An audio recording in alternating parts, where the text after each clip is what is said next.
You still don't get it. You want to know why Elon Musk is so successful at running half a dozen of the largest companies on earth?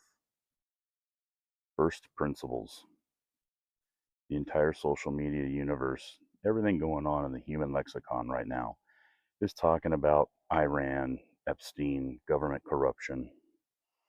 Not just you as an individual listening to this clip, but most of humanity in the civilized modern world is failing miserably, pathetically, disgustingly to think in terms of first principles. What is at the core of everything I just mentioned so far? If you come up with anything other than religion, you cannot think in terms of first principles. Why is our American President Trump bombing Iran, Shia Muslims, at the behest of Netanyahu, the Prime Minister of Israel, a Zionist? The answer is religion. Trump is being compared to this is hilarious, to Jesus Christ, or that he's bringing about the return of Jesus Christ. And how will that be? Yeah, it will be through a nuclear fireball that will engulf the earth. That's Armageddon. That's hell on earth. If one of the missiles fly, they all fly. Now, Netanyahu thinks King David is going to return back to earth, I guess, the Messiah.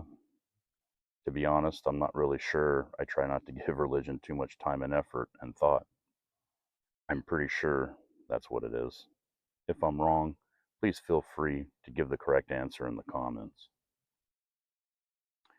You know, I don't even call myself an atheist or an agnostic because that would, on a first principles basis, require me to give any credence to the idea that a God even exists in some sort of way, which to me is completely preposterous. Look at our world. There's nothing religious going on anywhere in the world today, not in the grand sense of good and evil. Every major religion, all of them, and their individual branches. All these religions have been found guilty. All have been discovered to have been doing everything in the Epstein files. Everything. All of them. You still don't get it. You still refuse to look at the problem at its core. What is the mechanism? What are the groups of people doing all of these horrific things?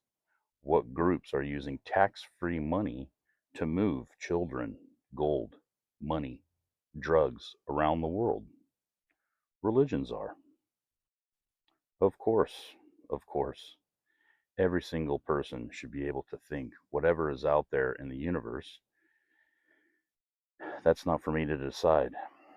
But they don't need to be tax exempt to think it. They sure as hell don't need my tax dollars.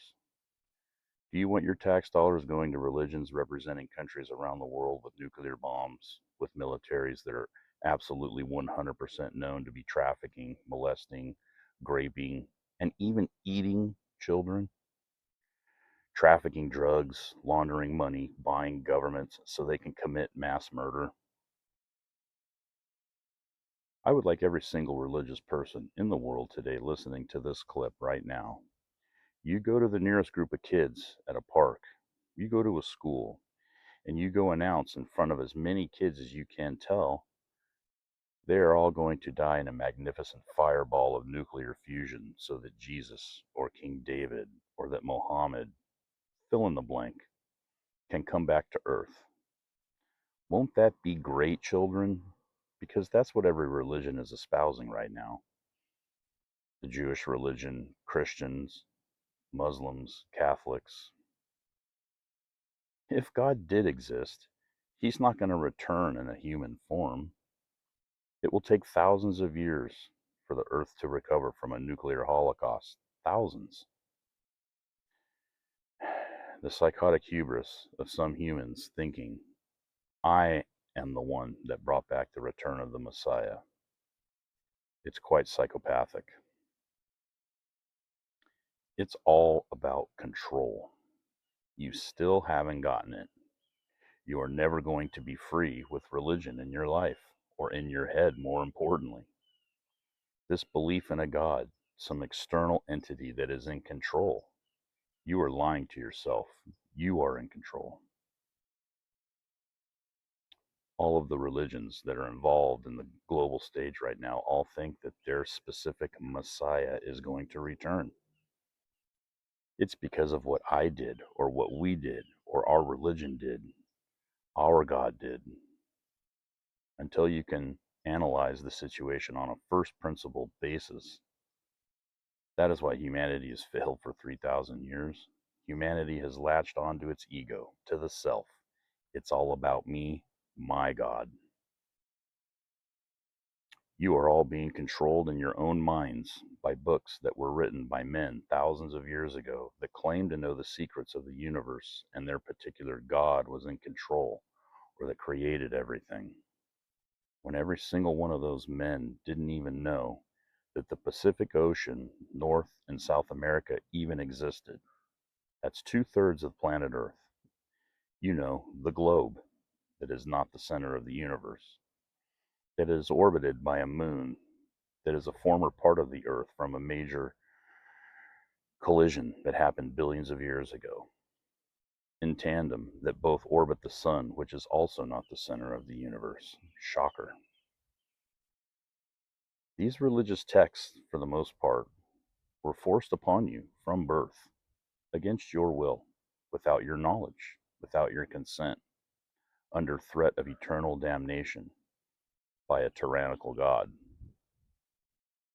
It's right there in the Ten Commandments. They are commandments.